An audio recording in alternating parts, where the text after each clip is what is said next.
فلسطین کے حوالے سے چند باتیں آپ کے سامنے کرنی ہیں۔ اس وقت اسرائیل کی غنڈہ گردی جاری ہے۔ غزہ میں ظلم کی ایک داستان جو ہے وہ لکھی جا رہی ہے،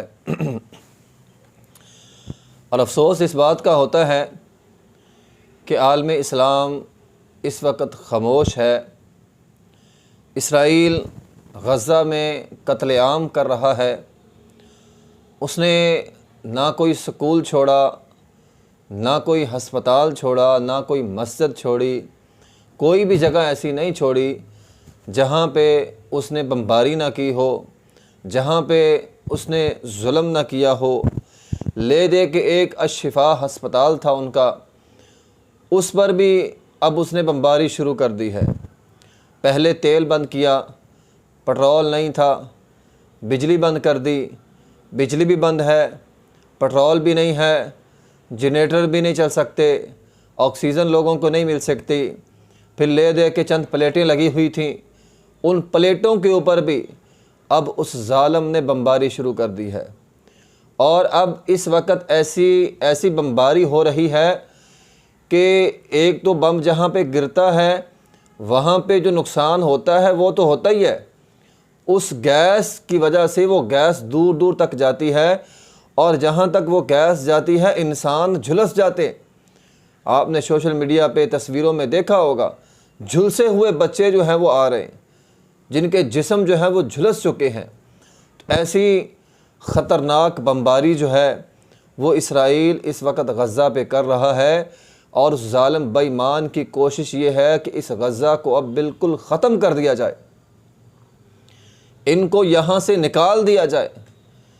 بلکہ اب تو وہ یہ بھی سوچ رہا ہے ان کو صحرائے سینا میں بھیج دیا جائے، جہاں پہ یہ خود 40 سال رہے تھے موسیٰ علیہ السلام کی قیادت میں۔ یہ چاہتے ہیں وہاں پر صحرا میں، کھلے صحرا میں ان کو بھیج دیا جائے، بھوک پیاس سے یہ لوگ مر جائیں۔ وہ ظالم اس قدر سازش کر رہا ہے، اور ہمارا عالم اسلام OIC کا اجلاس بیٹھتا ہے اور صرف بیان بازی کی حد تک محدود ہے۔ سب رہنما آتے ہیں، اپنا اپنا بیان دیتے ہیں اور چلے جاتے ہیں۔ عملی طور پر ان کی مدد کوئی بھی نہیں کر رہا، عملی طور پر مدد کوئی بھی نہیں کر رہا۔ اور رہے ہم عام مسلمان، لے دے کہ ہمارے پاس ایک دعا بچی ہے، ہم ان کے حق میں دعا کر سکتے ہیں۔ اس لیے اپنے ان مسلمان بھائیوں کے لیے، کمزوروں کے لیے دعا کریں، اللہ تعالیٰ سے تنہائی میں بیٹھ کے دعا کریں، تہجد کے وقت اٹھیں۔ ہم یہاں مزے سے سو رہے ہوتے ہیں، ان بیچاروں کی نیندیں جو ہیں وہ ختم ہوئی پڑی ہیں، وہ راتوں کو لاشیں دفنانے میں لگے ہوئے ہیں، دن کو لاشیں دفنانے میں لگے ہوئے ہیں۔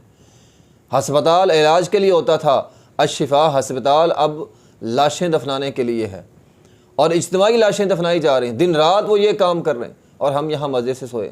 تہجد کے وقت اٹھیں، اپنے رب کو منائیں، ہو سکتا ہے ہماری دعاؤں سے اللہ کی رحمت جو ہے اس کا نزول ہو جائے، اللہ کی طرف سے جو ہے وہ مدد آ جائے۔ تو بہرحال ویسے تو ان کو اس وقت جس چیز کی ضرورت ہے وہ یہ ہے کہ ہم ان کے ساتھ کھڑے ہو جائیں، ان کے ساتھ مل کر جہاد کریں ان کافروں کے خلاف۔ اور یہ صرف ان کا تقاضا نہیں ہے، رب کے قرآن کا بھی یہ تقاضا ہے۔ اللہ رب العزت نے قرآن مجید کے اندر فرمایا ہے وَمَا لَكُمْ لَا تُقَاتِلُونَ فِي سَبِيلِ اللَّهِ، اور تم جہاد کیوں نہیں کرتے، تمہیں کیا ہو گیا ہے؟ جس طرح ہمارے ہاں کہتے ہیں نا موت پڑ گئی ہے، تو وَمَا لَكُمْ لَا تُقَاتِلُونَ فِي سَبِيلِ اللَّهِ، تم جہاد کیوں نہیں کرتے، اللہ کے راستے میں لڑتے کیوں نہیں ہو، قتال کیوں نہیں کرتے۔ وَالْمُسْتَضْعَفِينَ مِنَ الرِّجَالِ وَالنِّسَاءِ وَالْوِلْدَانِ الَّذِينَ يَقُولُونَ، وہ لوگ کمزور مرد، عورتیں، بچے جو تمہیں پکار رہے ہیں اور یہ بات کہہ رہے ہیں الذین یقولون ربنا اخرجنا من هذه القرية الظالم اهلها واجعل لنا من لدنك ولیا، وہ تو تمہیں پکار رہے ہیں، کوئی ہے محمد بن قاسم تو آئے، واجعل لنا من لدنك نصیرا، ہے کوئی صلاح الدین ایوبی تو آئے ہماری مدد کرے۔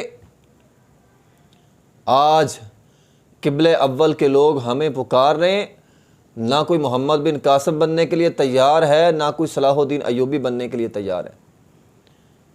اور یہ بات، یہ سوال اللہ نے کل قیامت کے دن بھی ہم سے پوچھنا ہے۔ ہاں بھی کمزور مرد تھے، عورتیں تھیں، بچے تھے، تمہیں پکار رہے تھے، تم کہاں سوئے ہوئے تھے؟ ان کی مدد کیوں نہیں کی؟ ان کے ساتھ مل کر جہاد کیوں نہیں کیا؟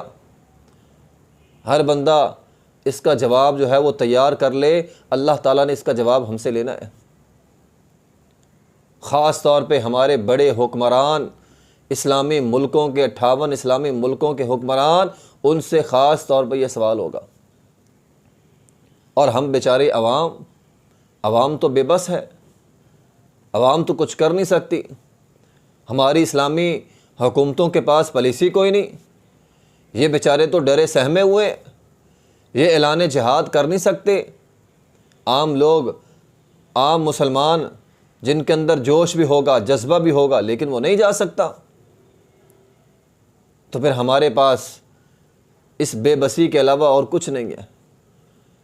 بے بسی کی حالت میں ہم بس دعا کر سکتے ہیں، اور ہماری یہ بے بسی جو ہے وہ اس بات کی دلیل ہے کہ ہم پر اب اللہ کی مدد نہیں آ رہی، کیونکہ جب اللہ کی مدد آتی ہے تب بے بسی ختم ہو جاتی ہے۔